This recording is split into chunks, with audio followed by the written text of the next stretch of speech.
Sarah wiped down the county of Grandma Lucy as a diner as small. Timmy Warnestein tucked into a street corner in Brooklyn, New York, at 29. She had been working there for almost 4 years. Each day, she started before dawn and finished when night had fallen, then had to pick up her young daughter, Emily, and bring her home to the rented apartment, barely 300 square feet. She had endured a brief, painful marriage in Detroit. When Emily turned 3, Sarah gathered all her cage, packed up everything, and started over in New York. Grandma Lucy as a diner was the first place to hire her, no prying questions.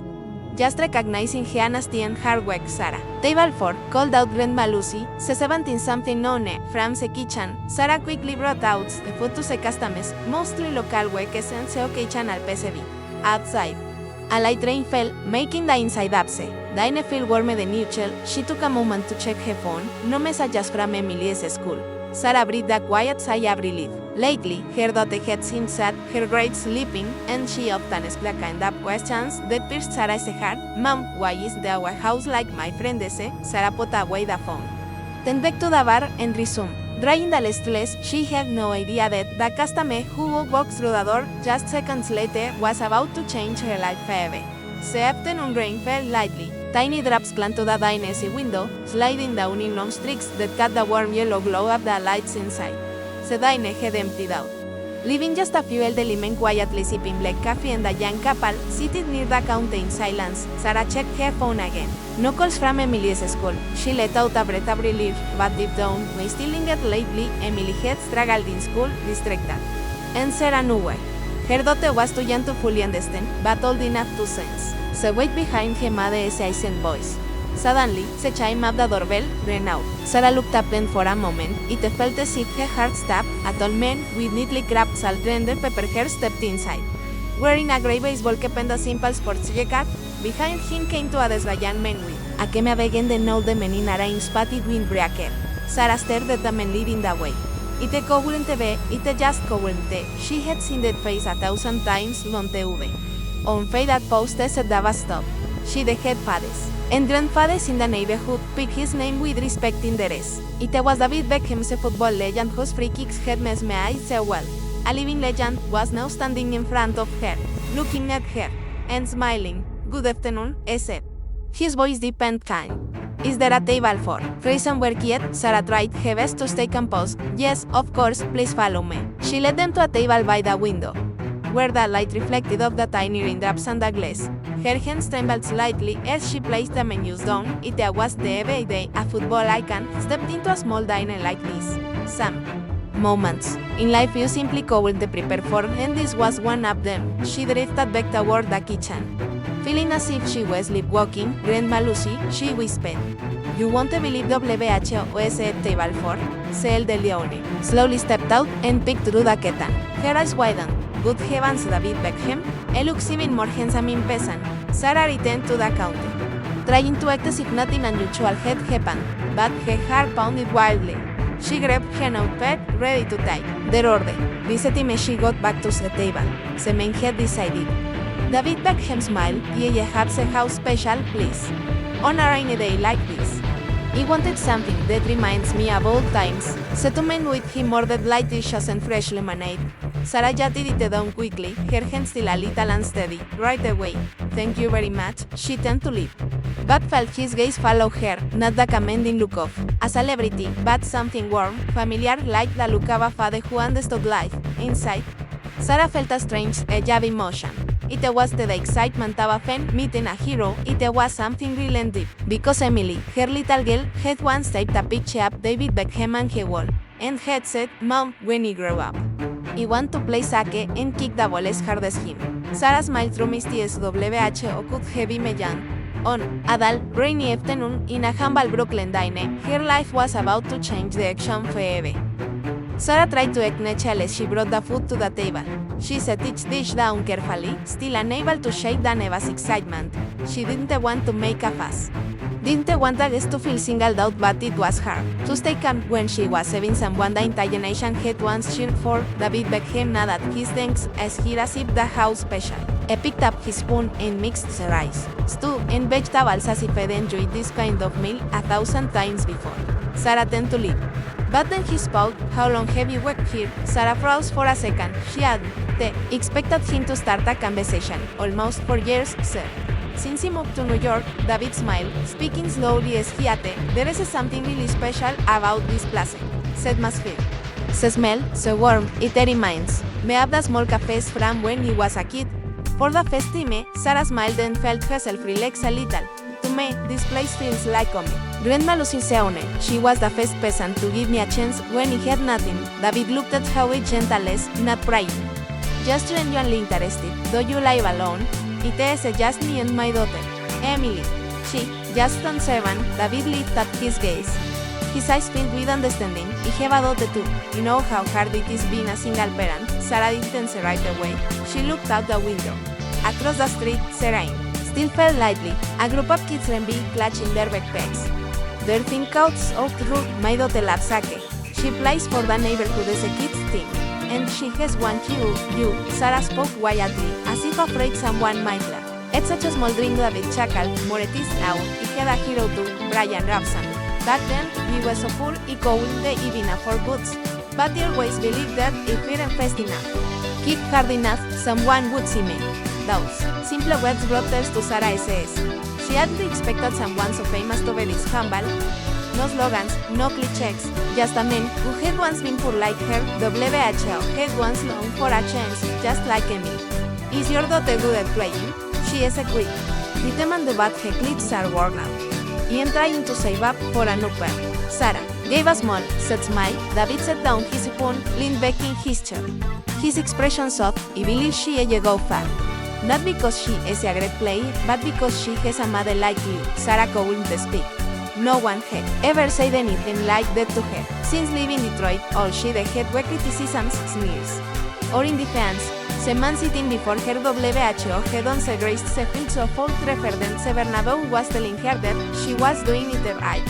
A little later, as he was finishing his meal, Sarah brought over 2 glasses of fresh lemonade. She said softly, "These are on the house." David nodded, his eyes shining with genuine gratitude. In those few short moments, Sarah forgot about unpaid bills, Emily's worn-out shoes, and Sarah's last nights. All she could feel was a fragile hope rekindling inside her. The afternoon faded into evening, and the warm lights inside the diner glowed even more gently against the thin drizzle outside. Sarah brought over some extra napkins, straightened the small flower vase in the center of the table, and cleared the empty plates. David Beckham had finished his meal and was chatting happily with the 2 men. Likely a media assistant and a family member. Sarah stood by the counter, the card reader ready in her hand. She tried to appear calm, though her heart pounded in her chest. She knew this special guest was about to leave and might never come back. Part of her wanted to say something, to thank him, or maybe ask for a photo for Emily. But another part kept her rooted, afraid of seeming foolish, of feeling small in front of someone so far above her world. David was the first to stand, pulling out his credit card. Sarah approached, forcing a natural smile as she handed him the card reader. "That'll be $58, sir." He handed over his card without a word.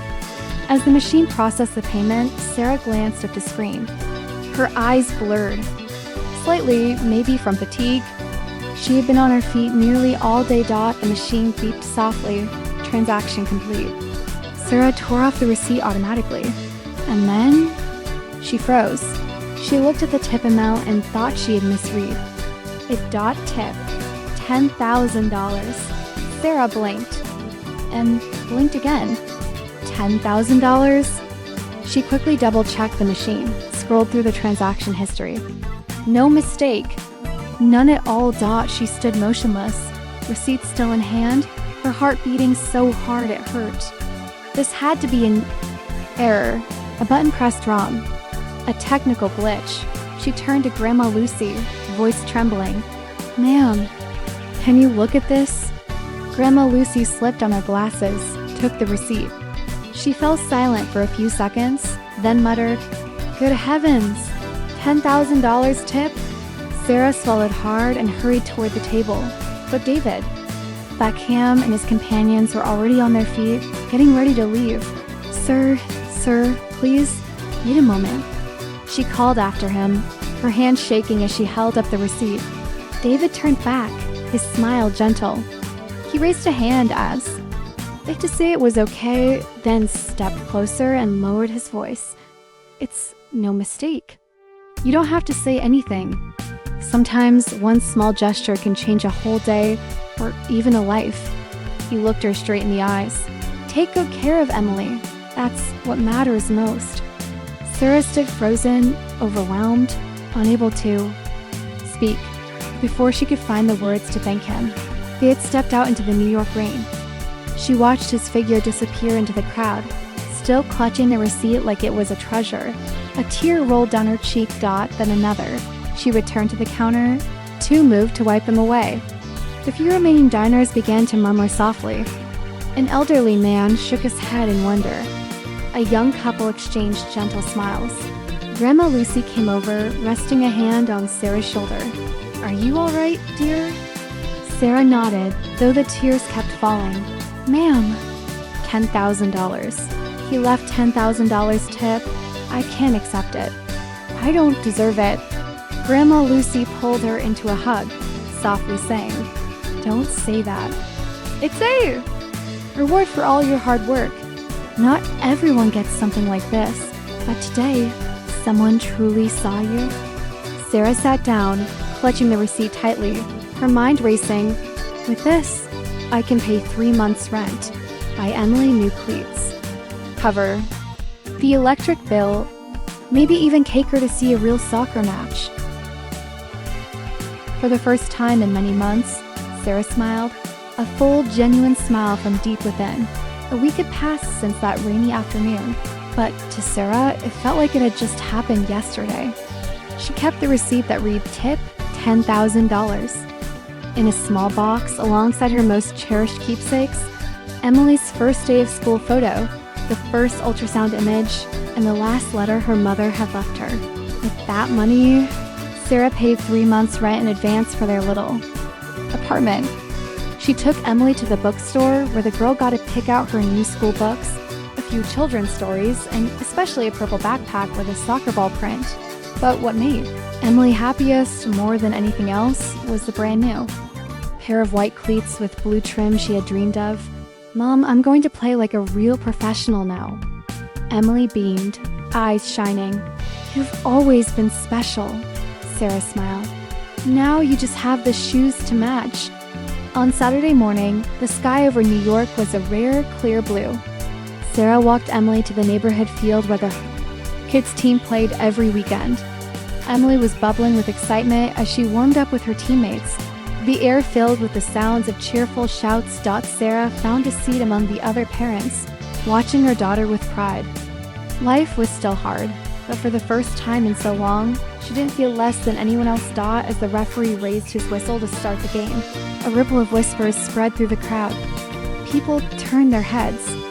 Sarah followed their gaze and almost jumped to her feet. David Beckham was walking onto the field. He wore simple workout clothes, a dark baseball cap, sunglasses, no bodyguards, no fuss. But in an instant, the kids swarmed him, cheering, holding up their phones. For pictures. Mom, he really came. Beckham's here at our field. Emily yelled, eyes wide. David smiled, waving at the kids. He shook hands with the coach, exchanged a few words, then made his way to the stands, stopping right beside Sarah. Hello again, Sarah, Emily, he said cheerfully. I remembered the game was today. I didn't want to miss it. Sarah's voice wavered. You didn't have to do this. You've already done so much. Just a little more. I promised myself, if I could, I would. David sat down beside her through the match.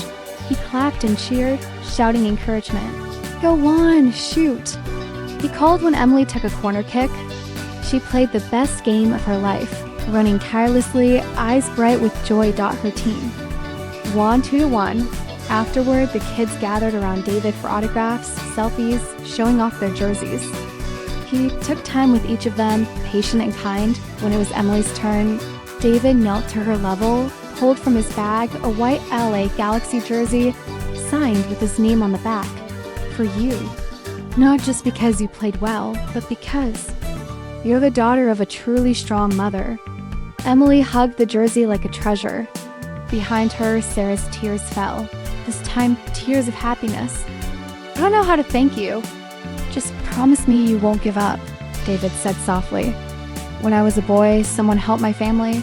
Today, I'm just keeping a promise to myself." He handed her a business card. "This is the contact for the Beckham Foundation. We're looking for someone to lead a support group for single moms. You have the experience, and more importantly, you have the heart." Sarah hesitated, holding the card. "I'm not sure I deserve this." "You deserve more than you think. And Grandma Lucy already knows. She said she's meant to fly. My diner isn't meant to keep a bird who can touch the sky." Before leaving, David leaned down and whispered to Emily, "Success isn't measured by goals scored, but by the people you inspire, just like your mom inspired me." That evening, as the sun dipped behind Brooklyn's red brick rooftops, Sarah and Emily walked home. Emily clutched the jersey like a prize. Sarah held the card as if it was a ticket to a new life. Their little apartment felt warmer that night. Sarah made hot chocolate, 1 cup for her, 1 for Emily. They sat at their old wooden table, the soft glow of the lamp wrapping them in peace. "Mom, is Beckham really a superstar?" Emily asked, still gazing at the jersey. "He is. But more than that, he's a good person. And that's even greater than being a superstar." Emily nodded thoughtfully. She grabbed a pencil and wrote something carefully. Sarah looked. It said, "When I grow up, I'll help people who need it. Just like Beckham. Just like Mom." Sarah couldn't stop the tears. She knew what David Beckham had left them wasn't just money or a job opportunity. It was a reminder of the power of kindness. One small act could ease months of struggle. One sincere smile could give someone the strength to keep going.